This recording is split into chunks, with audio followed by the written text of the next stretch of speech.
Assalamualaikum warahmatullahi wabarakatuh. Selamat pagi, Bu Tiara, Bapak Mahmuri, dan teman-teman semua. Perkenalkan, nama saya Gracia Mul dari kelompok 8 yang akan bertugas sebagai moderator dalam diskusi presentasi hari ini. Kemudian rekan saya, Agnes Kamerian, sebagai notulis yang akan mencatat pertanyaan, jawaban selama sesi diskusi berlangsung.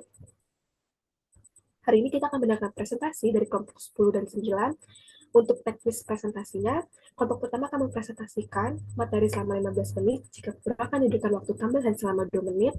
Kemudian setelah presentasi selesai akan lanjutkan dengan sesi pertanyaan dari kelompok lainnya. Kemudian akan maju giliran kelompok selanjutnya, pertanyaan kembali, kemudian akan diakhiri dengan sesi menjawab dari kelompok 10 dan 9. Waktu akan dimulai dihitung saat kelompok mulai menyampaikan materinya. Dari kelompok 10, apakah sudah siap?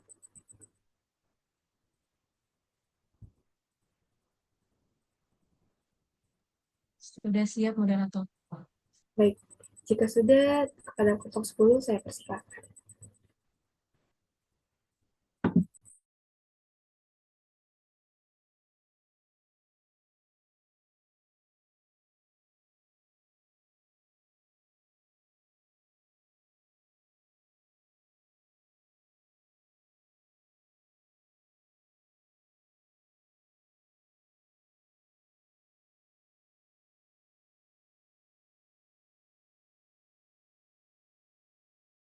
Baik, terima kasih kepada moderator yang telah memberikan kesempatan kepada kelompok 10. Assalamualaikum warahmatullahi wabarakatuh. Kami dari kelompok 10 hari ini akan mempresentasikan mengenai learning organization.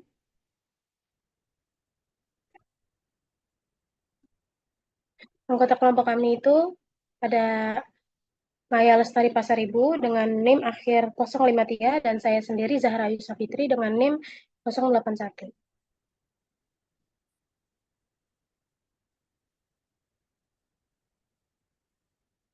Dalam pengertian organisasi belajar adalah entitas yang memandang dirinya sebagai makhluk hidup, yang eksistensinya bergantung pada kemauan dan kemampuan untuk terus bertahan dan beradaptasi di tengah perubahan zaman.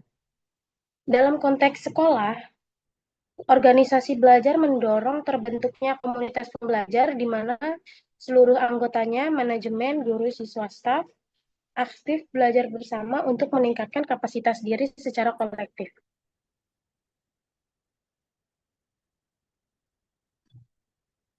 Lalu, 5 pilar penting organisasi belajar. Yang pertama, ada personal mastery. Itu individu mengejar pengembangan diri secara berkelanjutan. Lalu yang kedua, share vision. Visi bersama dibangun dan dipelihara sebagai arah kolektif. Lalu yang ketiga, mental model. Mengkaji dan memperbaiki asumsi dan pola pikir yang ada. Lalu yang keempat, team learning, pembelajaran secara tim untuk memperbesar kapasitas kolektif. Lalu yang kelima, system thinking, memahami dan mengelola keterkaitan antar bagian dalam organisasi. Kelima pilar ini membentuk fondasi kuat untuk pertumbuhan berkelanjutan organisasi.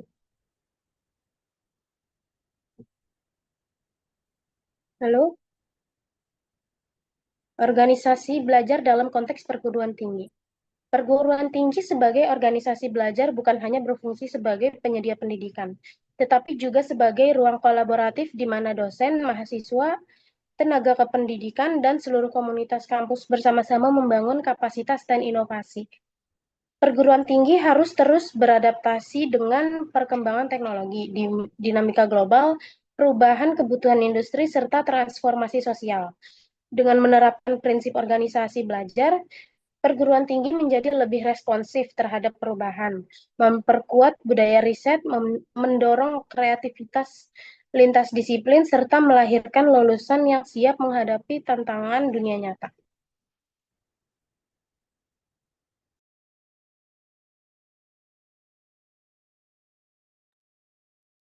Selanjutnya, hilang bertahan atau berkembang. Dalam sebuah lanskap pendidikan tinggi yang semakin kompetitif, perguruan tinggi menghadapi 3 kemungkinan, yaitu hilang, bertahan, atau berkembang. Perguruan tinggi yang menolak berubah akan tertinggal dan kehilangan relevansi.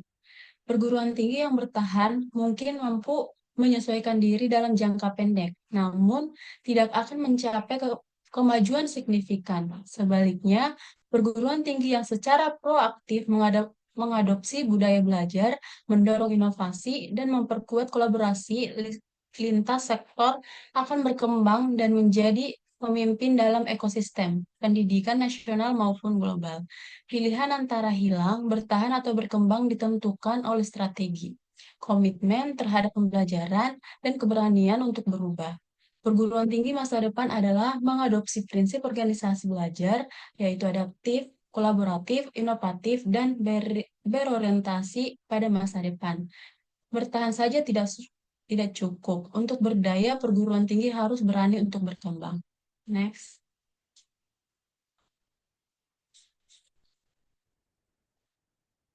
Faktor penentu kelangsungan perguruan tinggi. Faktor-faktor utama yang dapat menentukan apakah sebuah perguruan tinggi akan bertahan atau juga berkembang. Yaitu yang pertama, adaptabilitas terhadap perubahan kurikulum dan tuntutan dunia pekerjaan. Yang kedua, ada budaya inovasi dalam pembelajaran, riset, dan juga pelayanan. Dan yang ketiga, komitmen terhadap pembelajaran berkelanjutan di seluruh level organisasi. Dan yang keempat, ada kepemimpinan visioner yang mampu mengarahkan transformasi strategis.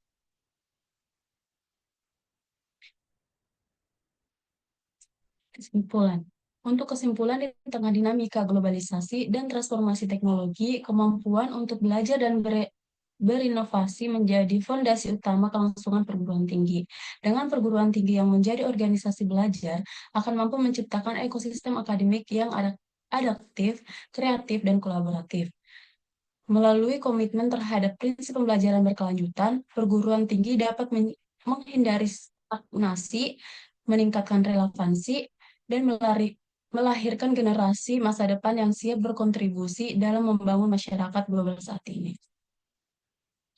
Cukup sekian presentasi dari kelompok 10. Wassalamualaikum warahmatullahi wabarakatuh. Kami kembalikan ke moderator. Baik, terima kasih presentasinya untuk kelompok 10. Kepada teman-teman, Ibu, Pak yang ingin bertanya, saya persilakan untuk mengaktifkan fitur raise hand terlebih dahulu, kemudian memperkenalkan namanya. Dipersilakan.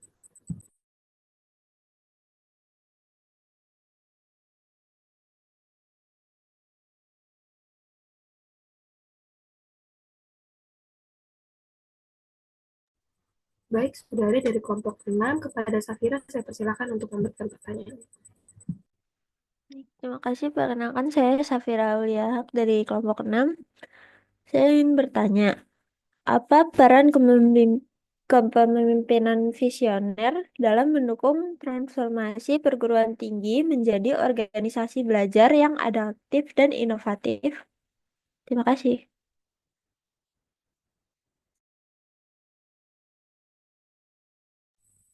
Saya ulangi untuk pertanyaannya ya. Apa peran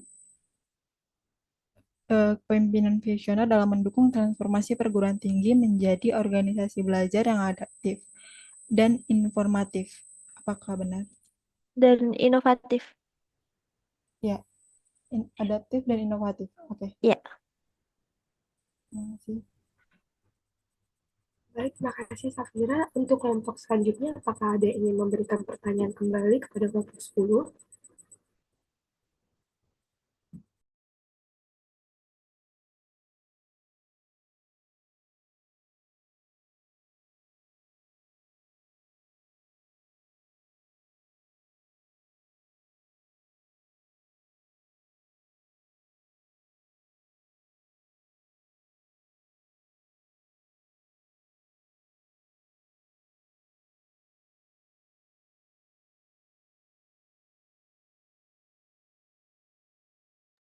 Saya izin bertanya, moderator. Baik, dipersilakan Ibu. Oke, untuk kelompok 10 ya ini ya. menurut kalian dampak dari overlearning itu apa? Mungkin boleh dijelaskan dampak dari overlearning.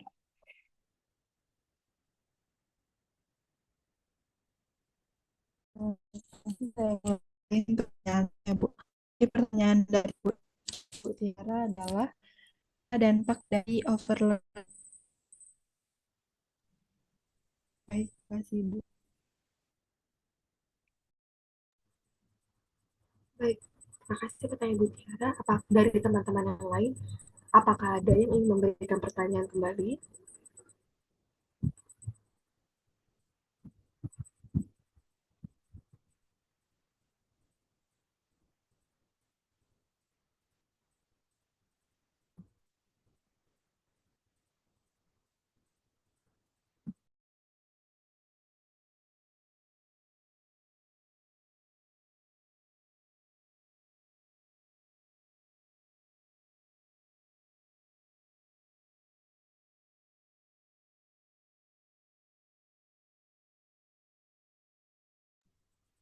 Baik, jika tidak ada lagi yang ingin bertanya, maka itu lalu akan dilanjutkan ke presentasi pada kelompok 9.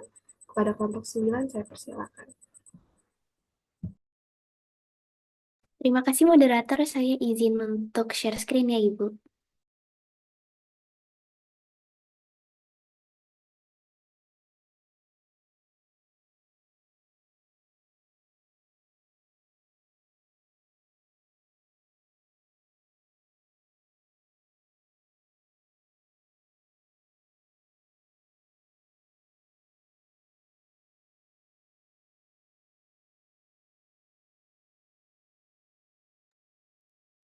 Baik, saya izin memulai.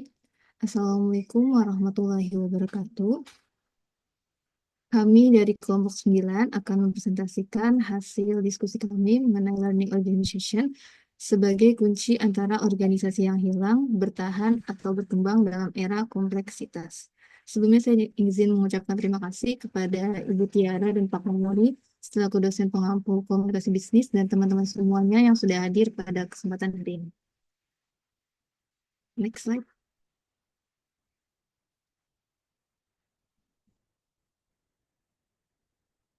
Bisa di next. Oke, di sini saya tidak sendirian. Saya bersama dengan dua rekan saya. Yang pertama ada Debbie Febrianti dengan akhiran 08. Dan saya sendiri, Salsa Bilawiyah dengan akhiran NIM 27. Dan berikutnya ada Andita Bina Maguzila Zain dengan akhiran NIM 56. Next. Nah, yang pertama ada pendahuluan. Nah, di sini sekarang ini ya perubahan di dunia kerja itu terasa makin cepat. Teknologi berkembang pesat, model bisnis terus bergeser, persaingan makin ketat, sehingga menuntut organisasi itu untuk terus berkembang. Nah, contohnya, dulu belanja itu kita harus ke toko. Sekarang kita tinggal klik-klik aja gitu lewat aplikasi. Nah, bahkan perusahaan yang belum siap berubah bisa aja tertinggal. Contohnya kayak nasib Nokia sama Kodak. Tapi masalahnya ini masih banyak organisasi itu yang nyaman dengan cara lama. Jadi mereka berpikir mungkin dulu berhasil kok, kenapa harus diubah. Padahal pola pikir kayak seperti itu bisa membuat organisasi itu jalan di tempat gitu. Tidak bisa lanjut. Nah, kalau dipertahankan bisa aja organisasi tersebut bisa kehilangan relevansinya. Nah, disinilah pentingnya budaya belajar. Jadi belajar itu bukan cuma ikut pelatihan, tapi bagaimana semua orang di organisasi tersebut itu punya semangat untuk terus berkembang dan beradaptasi. Kemudian kita menggunakan konsep dari learning organization dari Peter Senge. Beliau menawarkan solusinya itu ada 5. Yang pertama personal mastery, mental model, share vision, team learning, dan system thinking. Jadi model organisasi tersebut dibuat dengan hanya nggak fokus ke hasilnya, tetapi proses belajarnya itu sendiri, baik secara individu maupun timnya.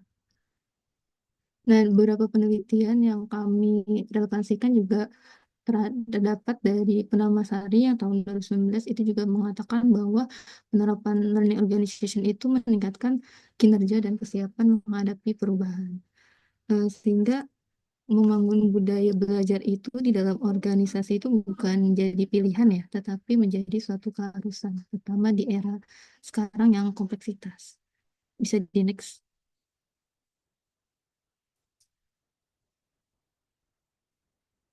Nah, selanjutnya ada konsep learning organization. Jadi di sini, jadi LO itu sendiri bukan sekedar teori ya, melainkan bagaimana organisasi itu menjadikan belajar sebagai bagian dari budaya kerjanya sehari-hari. Jadi kita buat 3 garis besar. Yang pertama ada organisasi belajar membangun suasana pembelajaran yang berkelanjutan. Jadi artinya itu bukan hanya sekedar transfer ilmu, tapi juga ada ruang untuk refleksi, eksperimen, bahkan belajar dari kesalahan atau kegagalannya. Jadi setiap orang itu punya peluang yang sama gitu untuk berkembang dalam ruang tersebut. Yang kedua, fokusnya itu pada inovasi, berpikir sistemik, dan penyelesaian masalah mendasar. Jadi artinya kita nggak hanya reaktif dalam menghadapi masalah, tetapi juga harus mencoba memahami akar permasalahannya dan mencari solusi yang menyeluruh. Agar nantinya gitu saat menghadapi krisis, kita itu nggak panik gitu. Yang ketiga, mengelola pengetahuan sebagai keunggulan kompetitif. Jadi pengetahuan ini bisa dijadikan aset strategi gitu. Jadi pengetahuannya bisa dikumpulkan dari pengalaman, refleksi maupun pembelajaran untuk meningkatkan daya saingnya nanti. Jadi LO itu bukan hanya organisasi yang pintar, tapi juga harus terus belajar dari setiap prosesnya. Jadi di era sekarang yang cepat dan penuh kekompleksitasan, kemampuan belajarnya harus kunci bertahan dan berkembang. Oke, untuk selanjutnya akan dijelaskan oleh rekan saya. Baik, terima kasih Salsa. Nah, selanjutnya itu ada mengenai 5 disiplin learning organization. Nah, yang pertama itu adalah personal mastery, yaitu mengenai komitmen individu untuk terus belajar, meningkatkan kompetensi dan berkembang secara berkelanjutan. Yang kedua itu ada mental models, atau mengevaluasi dan memperbarui pola pikir atau asumsi yang menghambat perubahan dan inovasi. Ketiga itu ada shared vision, yaitu membangun visi bersama yang autentik dan memotivasi seluruh anggota organisasi untuk berkembang atau bergerak ke arah yang sama. Kemudian yang keempat itu ada team learning atau belajar secara kolaboratif dalam tim, saling berbagi wawasan dan memperkuat kemampuan kolektif. Dan yang terakhir itu ada system thinking atau melihat hubungan antara bagian dalam sistem secara menyeluruh untuk memahami akar masalah dan solusi yang berkelanjutan. Nah, selanjutnya itu ada mengenai hambatan menuju learning organization. Yang pertama itu ada resistensi terhadap perubahan, atau orang cenderung menolak hal baru karena takut atau tidak nyaman. Kemudian yang kedua itu ada kepemimpinan yang pasif, yaitu pemimpin yang tidak mendorong pembelajaran dan inovasi. Ketiga itu ada fokus jangka pendek, yaitu rendahnya apresiasi terhadap pembelajaran belajar dianggap tidak penting atau tidak berdampak langsung kepada perubahan. Kemudian yang kelima itu ada keterbatasan sumber daya dan teknologi, atau kurangnya alat dan dukungan yang memadai untuk mendukung pembelajaran. Yang keenam itu ada faktor individu, organisasi, teknologi, atau kurangnya sinergi antar elemen ini dapat memperlambat perubahan. Kemudian yang terakhir yaitu budaya hierarki dan penghargaan yang keliru, atau lingkungan yang tidak mendukung ide baru dan eksperimennya. Selanjutnya itu ada learning organization di era VUCA, ya itu F-nya volatility, U-nya uncertainty, C-nya complexity, A-nya ambiguity. Nah, artinya sendiri dari volatility itu perubahan cepat, yaitu butuh ketahanan atau resiliensi dan kemampuan beradaptasi cepat atau agility. Yang U itu uncertainty, yaitu ketidakpastian. atau perlu wawasan yang fleksibel dan informasi akurat. C-nya itu complexity atau kerumitan, yaitu butuh kerjasama lintas fungsi dan pendekatan sistematik. Yang terakhir itu ada A, yaitu ambiguity, yaitu ketidakjelasan, atau dibutuhkan keberanian untuk bereksperimen dan inovasi. Nah, kunci sukses dari era VUCA ini itu adalah budaya belajar, kolaboratif antar fungsi, dan keberanian mencoba hal yang baru. Nah, selanjutnya itu ada organisasi yang hilang, yaitu organisasi yang gagal bertahan karena tidak mampu beradaptasi dengan perubahannya. Contohnya itu tadi sudah disebutkan yaitu Kodak, yaitu dia gagal merespon inovasi digital padahal pernah jadi pemimpin besar. Kemudian kurangnya budaya pembelajaran, feedback, dan inovasi menyebabkan organisasi tertinggal dan akhirnya hilang dari persaingan. Nah, selanjutnya dilanjutkan oleh teman saya. Ya, baik. Selanjutnya ada organisasi yang bertahan, yang dimana organisasi bertahan ini adalah di dalam jangka panjang yang biasanya memiliki budaya pembelajaran yang kuat.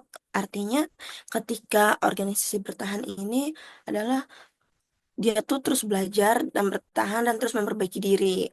Terus dia juga mempunyai kepemimpinan partisipatif dan sistem informasi yang mendukung, yang dimana dia ini akan mengajak anggota tim dalam pengambilan keputusan dan mendorong kolaborasi dan keterlibatan aktif dari semua level organisasinya. Serta dia juga manajemen pengetahuan menjadi aset strategis, yang dimana dia akan ketika organisasi yang bertahan ini menyadari bahwa pengetahuan adalah kekayaan, jadi dia akan setiap pengetahuan ini dikelola dengan baik dan organisasi bisa mengambil keputusan lebih baik dan lebih cepat dan lebih tepatnya lagi. Intinya di organisasi yang bertahan ini, dia itu adalah gabungan dari semua faktor di atas yang membentuk organisasi yang mampu bertahan. Selanjutnya ada organisasi yang berkembang. Ini merujuk pada organisasi yang gak hanya bertahan di tengah perubahan, tapi juga terus tumbuh, berinovasi, dan memimpin pasar. Nah, ciri utamanya ini adalah kemampuannya untuk memanfaatkan pembelajaran dan eksperimen secara konsisten. Makanya di sini ada inovasi hasil dari pembelajaran yang kuat. Dia ini mereka percaya bahwa inovasi itu bukan kebetulan aja, tapi hasil dari proses belajar yang terus-menerus. Dan dia juga akan mendorong eksperimen, kolaborasi, dan pembelajaran dari kegagalan. Sehingga ini akan menciptakan budaya kerja yang dinamis, kreatif, dan berorientasi pada masa depan. Contohnya apa? Yaitu contohnya adalah Google dan Toyota. Karena keduanya ini menunjukkan bagaimana pembelajaran dan eksperimen sehingga mendorong inovasi yang berkelanjutan dan menjadikan mereka pemimpin industri. Contohnya ketika Google ini dia itu budaya kerjanya ini mendorong eksperimen dan dia ini selalu menjadikan proyek gagal menjadi pembelajarannya. Dan Toyota juga dia ini adalah terkenal dengan filosofinya Kaizen, yaitu perbaiki kelanjutan. Baik, slide selanjutnya.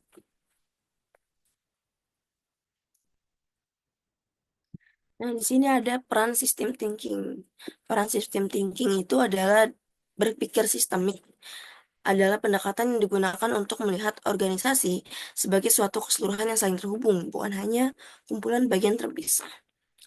Jadi ketika kita memahami keterkaitan antar bagian organisasi, kita ini pendekatan ini itu akan mencegah solusi tambal sulam atau tambal menambal ini dan mendorong pemahaman yang lebih mendalam terhadap akar masalahnya.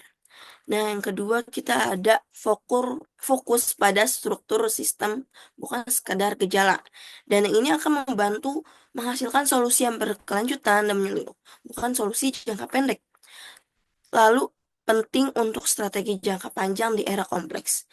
Nah, karena ini juga akan menjadikan sistem thinking ini alat penting dalam perencanaan strategi dan inovasi organisasi modern. Jadi sistem thinking ini akan memungkinkan organisasi membuat keputusan lebih cerdas, berkelanjutan, dan memahami keterkaitan dan dinamika kompleks di dalam dan di luar organisasi. Slide selanjutnya.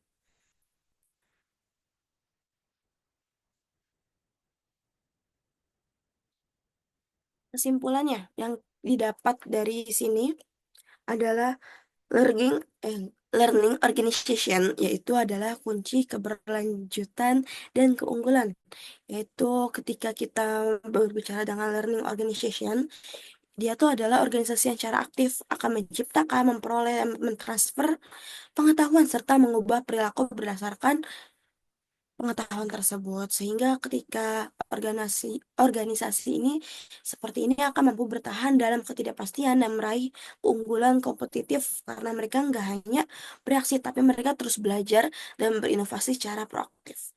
Dia juga integrasi budaya belajar, inovasi, dan kepemimpinannya visioner. Ketika ketiganya terintegrasi, organisasi ini akan menjadi lincah, kreatif, dan selalu adaptif. Lalu dia adaptif dan inovasi berkelanjutan, yaitu adalah organisasi bertahan dan berkembang. Organisasi belajar secara berlanjut ini nggak hanya bertahan, tapi juga dia pasti akan berkembang dan bakal memimpin.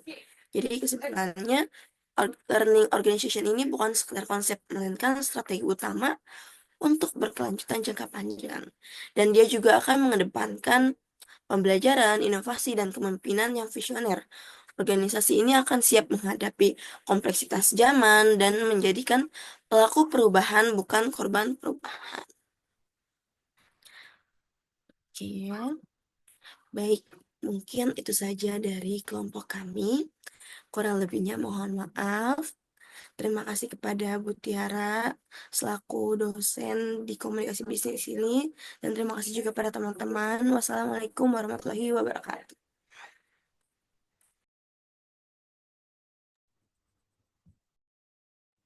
Waalaikumsalam warahmatullahi wabarakatuh. Terima kasih kepada kelompok 9 yang sudah memaparkan presentasi. Kepada teman-teman, Ibu, Bapak yang mau bertanya, saya persilakan untuk mengaktifkan fitur raise hand terlebih dahulu. Dipersilakan.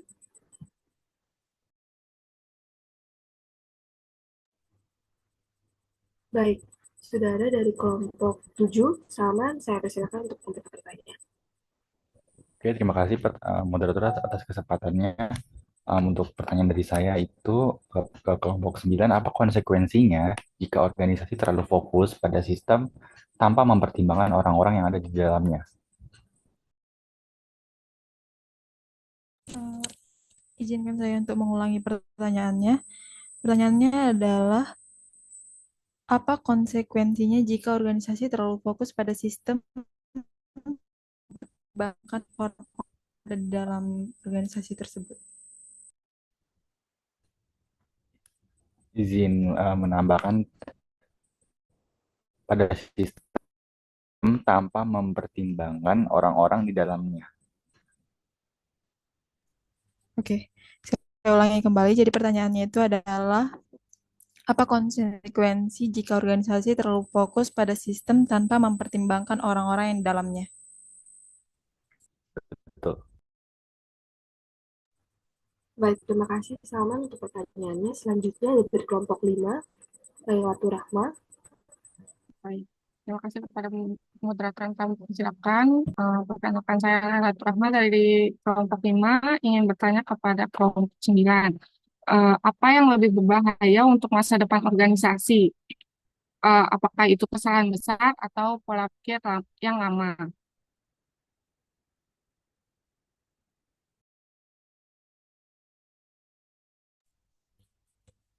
Baik, saya ulangi untuk pertanyaannya kembali. Apa yang lebih berbahaya untuk masa depan organisasi? Apakah itu kesalahan besar atau pola pikir yang lama?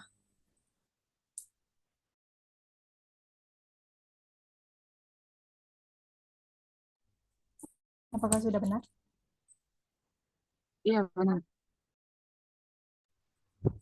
Baik, terima kasih Rahma untuk pertanyaannya. Selanjutnya dari kelompok 4, Audrey, saya persilakan untuk bertanya. Baik, saya izin bertanya. Mana yang lebih penting dalam learning organization? Keberanian untuk gagal atau kemampuan mengelola sukses?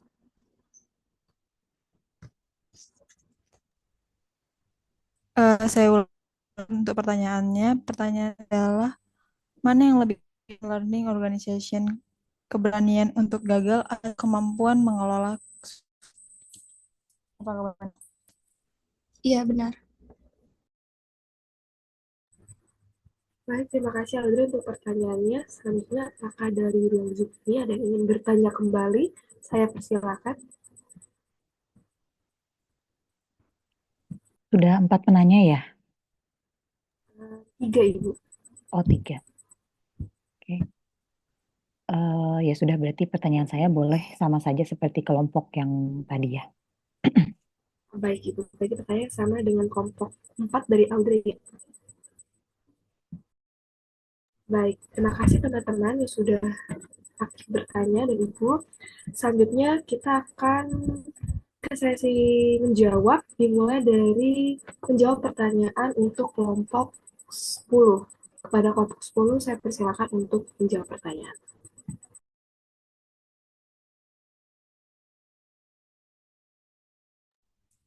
Baik, Saya terima akan kasih ulangi semua. pertanyaan.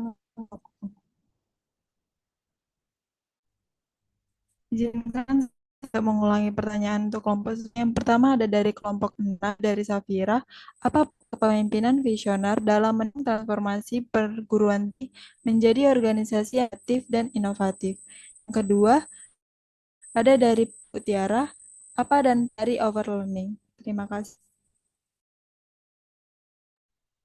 Baik, terima kasih moderator. Izin menjawab pertanyaan Safira dari kelompok 6.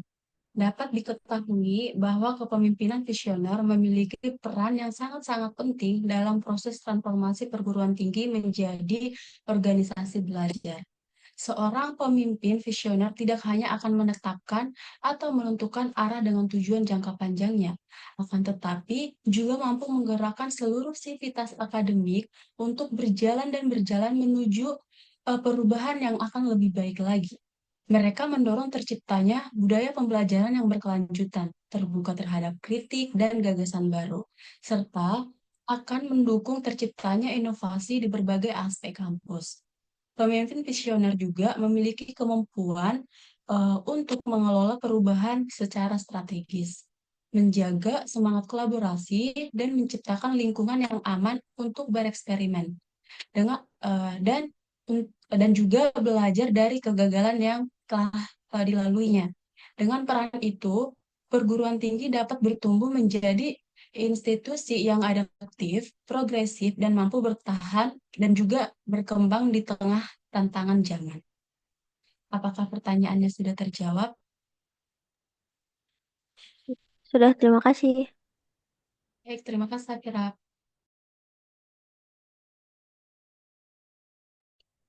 Baik, selanjutnya saya akan menjawab pertanyaan dari Ibu Tiara.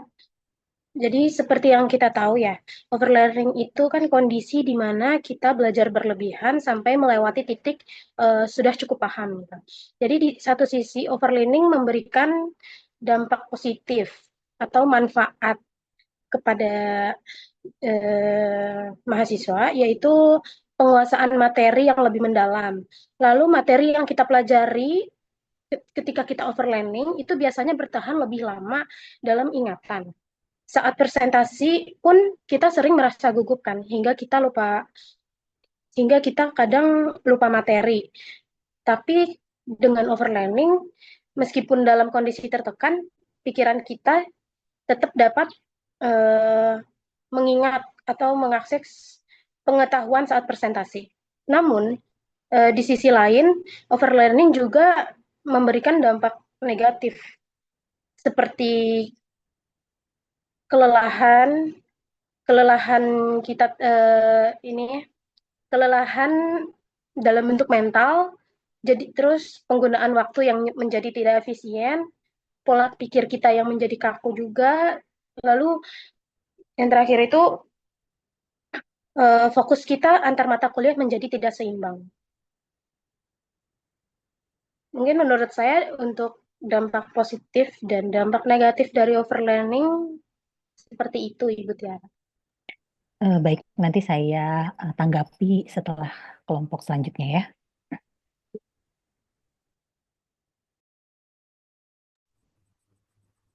Baik, terima kasih untuk kelompok 10 yang telah menjawab pertanyaan yang telah diajukan sebelumnya. Kita beralih kepada kelompok 9. Apakah sudah siap untuk menjawab pertanyaan yang sudah diajukan sebelumnya?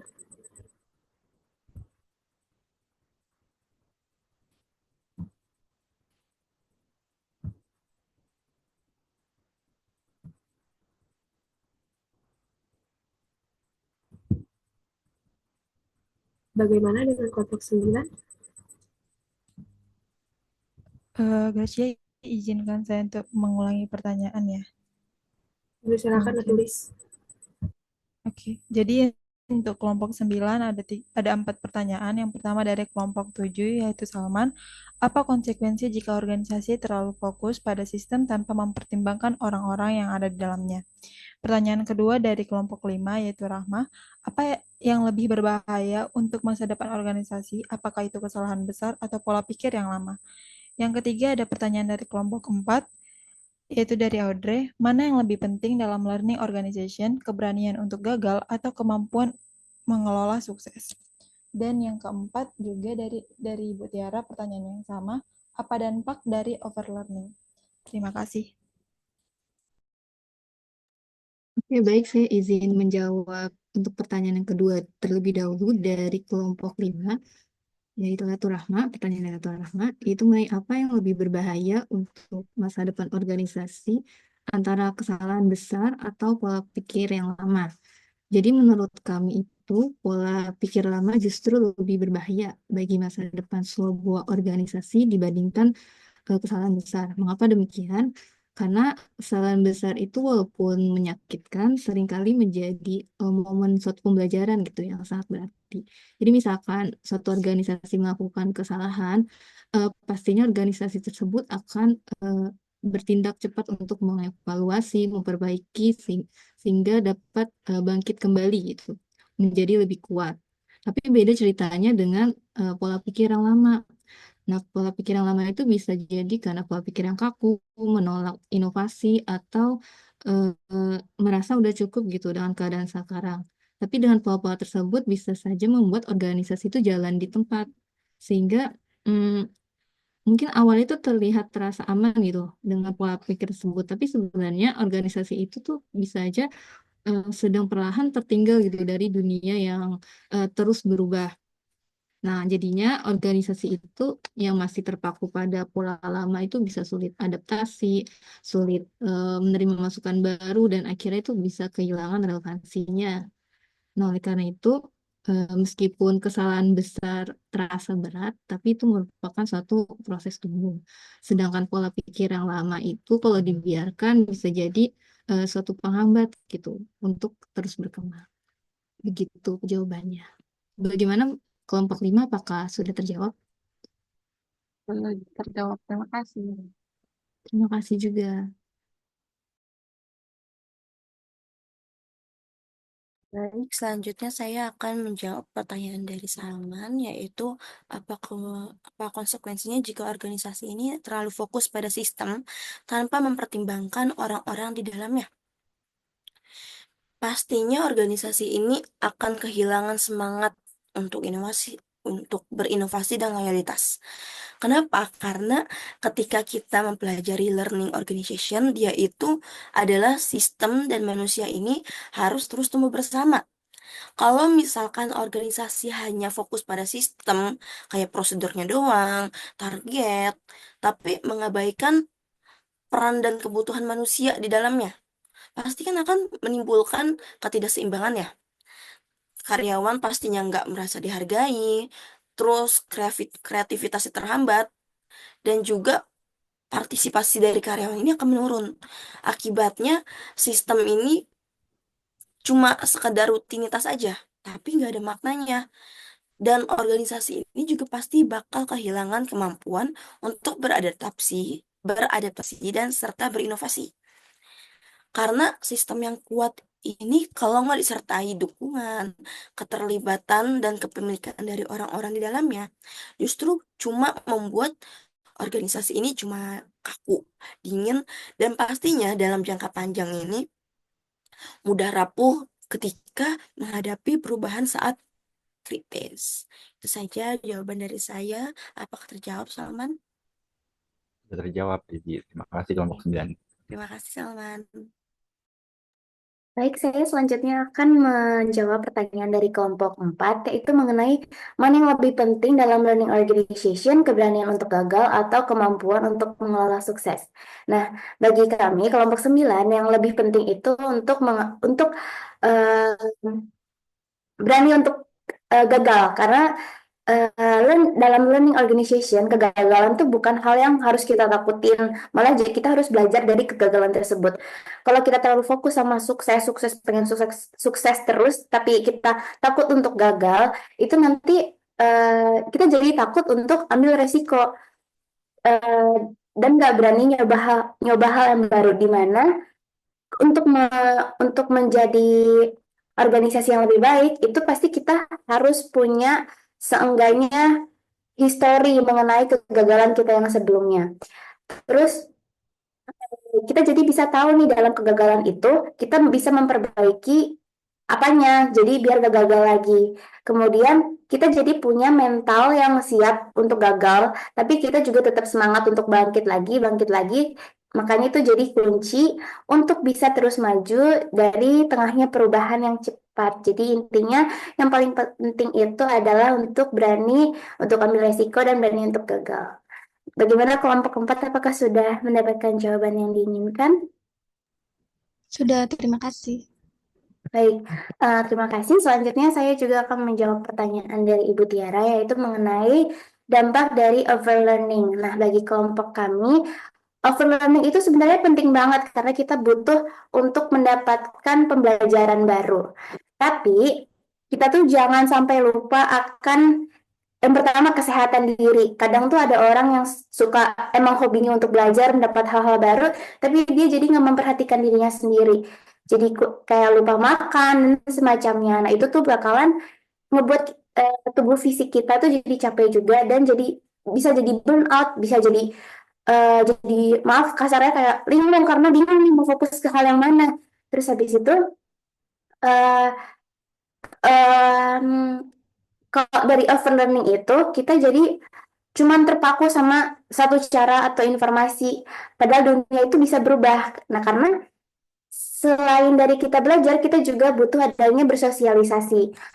Kadang tuh orang yang fokus belajar terus, dia jadi lupa untuk bersosialisasi dengan orang lain, padahal ilmu itu nggak cuma didapetin dari buku atau kayak sendiri aja, yang penting dia udah dapet informasi yang dia mau, terus akhirnya dia lupa untuk berkomunikasi. Padahal orang lain itu punya pembelajaran dari kehidupan mereka yang belum tentu bisa kita dapetin juga. Kemudian eh, jadi kita tuh harus ngerti kapan harus berhenti untuk fokusan untuk mempelajari sesuatu. Terus kita juga harus bisa untuk mencoba hal yang baru dengan, yaitu tadi contohnya salah satunya adalah berkomunikasi dengan orang lain. Sekian Ibu jawaban dari kami. Mohon maaf, apakah Ibu sudah mendapatkan jawaban yang diinginkan, Bu? Oke, baik, saya menanggapi ya jawaban dari kelompok 10 dan 9 ya. Terkait dengan overlearning ya. Kalau misalnya over segala sesuatu yang berlebihan itu sebetulnya kan tidak baik ya, termasuk juga dalam belajar gitu. Ada dampak negatifnya terhadap hal tersebut. Ya memang kalau misalnya untuk individu begitu belajar itu bagus gitu, tapi yang namanya berlebihan juga itu tidak baik gitu, seperti yang disampaikan tadi oleh kelompok 9 dan 10. Nah, terkait dengan perusahaan, ternyata overlearning itu cukup membuat dampak yang signifikan gitu. Jadi kita harus tahu seperti yang tadi Andi katakan, kita harus tahu kapan saatnya kita untuk membatasi diri gitu.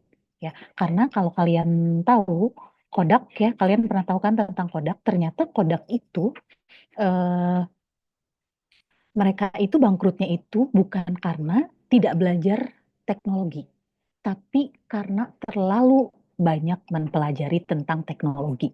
Jadi sebenarnya Kodak itu dia itu lebih tahu, lebih duluan tahu, lebih belajar lebih dulu daripada pesaing-pesaingnya mengenai teknologi ya. Bahkan katanya di sini dikatakan kalau mereka itu menemukan kamera digital pertama di laboratorium riset pada tahun 1975. Nah, tapi alih-alih mereka ubah bisnis model mereka, nah Kodak ini malah terus belajar tentang kamera digital gitu, teknologinya, tren pasarnya, dan mereka lambat untuk bertindak sampai akhirnya disaliplah oleh pesaing-pesaingnya gitu. Jadi ini salah satu contoh dari dampak buruk overlearning gitu ya. Jadi ternyata Kodak itu eh, bangkrutnya itu bukan karena mereka nggak tahu teknologi gitu, tapi karena mereka lambat untuk bertindak gitu, telat gitu ya, telat untuk bertindak dibandingkan pesaing-pesaing lainnya yang berani untuk mengambil resiko gitu. Jadi eh, untuk mengatasi hal tersebut ya, overlearning itu gitu, kita bisa menyeimbangkan antara belajar dan bertindak gitu. Kalau secara individu mungkin kita bisa menyeimbangkan antara belajar dan soft skill gitu ya, hard skill dan soft skill gitu. Balik lagi ke soft skill awal. Kemudian kalau di perusahaan kita juga bisa pakai prinsip yang namanya learn fast, act faster gitu ya. Jadi belajarnya cepat, terus kemudian lakukan tindakan yang cepat juga gitu ya. Jadi hati-hati sekali untuk overlearning ini gitu ya. Jangan jangan dikira ketika belajar belajar terus-menerus itu akan bagus, ternyata tidak juga gitu. Kita juga harus mendisiplinkan waktu kita untuk belajarnya itu kapan, seperti apa, dan kita juga harus bertindak untuk eksekusinya seperti apa. Itu karena dalam organisasi pembelajar ini kita tidak hanya fokus pada satu satu yang harus kita pelajari aja. Dia itu akan terus berjalan, kita akan mempelajari hal-hal baru lainnya gitu. Oke, mungkin itu tanggapan dari saya. Baik, terima kasih Ibu atas tanggapannya untuk kelompok 10 dan 9. Terima kasih juga untuk kelompok 10 dan 9 yang telah atas presentasi yang telah disampaikan. Terima kasih juga pada teman-teman lainnya sudah aktif berpartisipasi bertanya. Saya mewakili moderator dan menulis, minta maaf untuk kesalahan pertemuan hari ini. Kiranya materi yang telah disampaikan memperlengkapi pengetahuan kita bersama. Karena itu, wassalamualaikum warahmatullahi wabarakatuh. Saya kembalikan lagi kepada Ibu Tiara.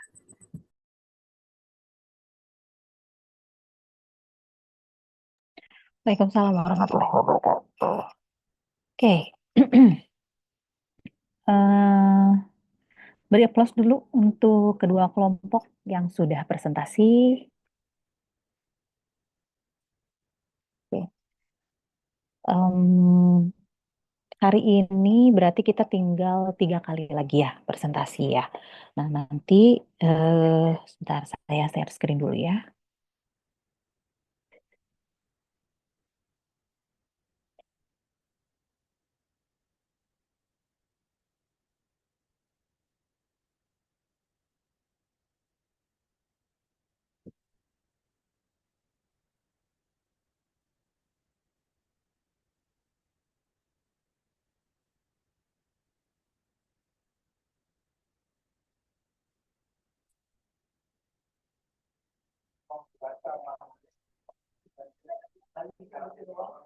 Oke. Nah, yang kita pelajari hari ini adalah berkaitan dengan organisasi belajar ya. Jadi kita kita ini berada pada suatu organisasi ya. Organisasi yang paling kecil aja itu adalah sebuah keluarga ya. Atau misalnya kalau yang lebih kecil lagi mungkin ya keluarga ya, suami, istri, anak gitu ya. Kalian orang tua gitu ya. Itu adalah salah satu organisasi yang terkecil. Nah, eh, dari organisasi ini kita kita harus belajar untuk bisa mengerti gitu ya. Kalau dalam kasusnya keluarga adalah belajar untuk bisa memahami orang tua itu sifatnya seperti apa gitu, memahami bahwa kondisi keluarga kita seperti apa.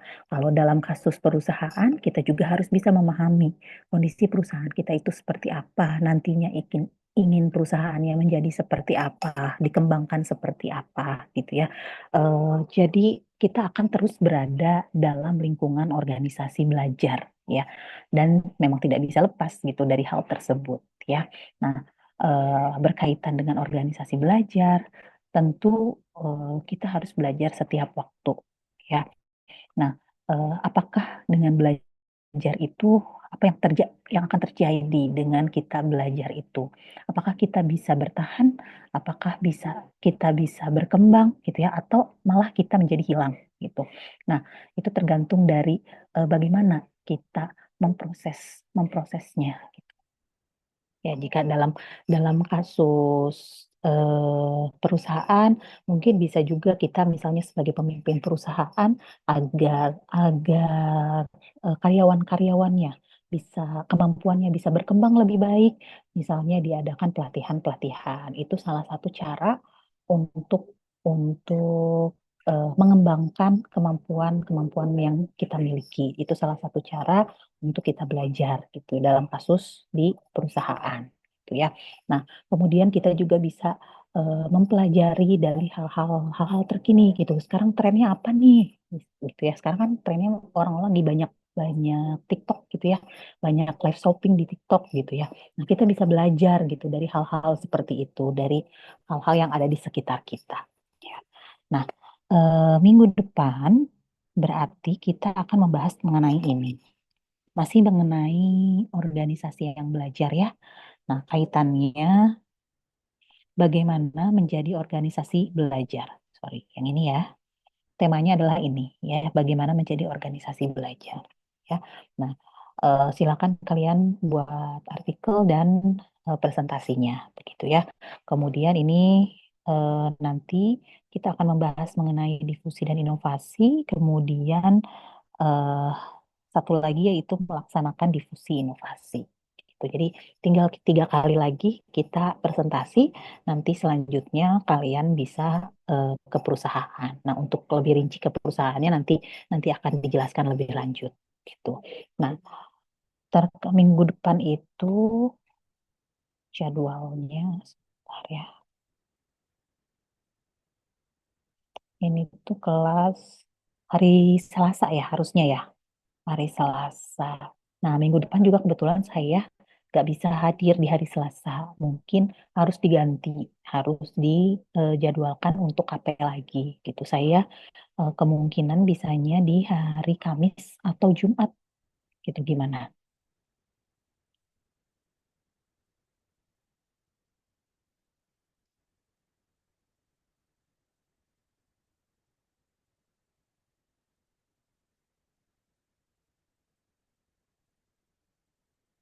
Oke, nanti mungkin boleh dibicarakan lagi ya, disesuaikan lagi jadwal dengan jadwal UTS kalian juga gitu, karena minggu depan juga masih ada pekan UTS gitu. Jadi nanti bisa dibicarakan lagi yang terkait tanggal 6 gitu ya. Oke, silakan ada yang mau bertanya dulu? Izin bertanya, kalau nggak salah, setelah minggu depannya lagi itu tanggal merah, berarti nyari jadwal KP lagi ya, Bu? Oh, iya ya, berarti iya kita tanggal merahnya ke bagian hari Selasa ya. Oh iya, iya betul. Berarti eh, 2 minggu itu kita kita KP ya berarti.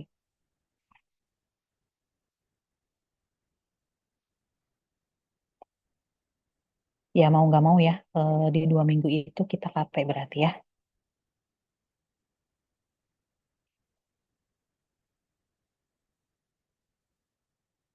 Nanti diatur lagi aja ya untuk waktunya ya, untuk waktu pertemuan kita seperti apa. Baik, Bu. Udah. Ada lagi yang mau ditanyakan?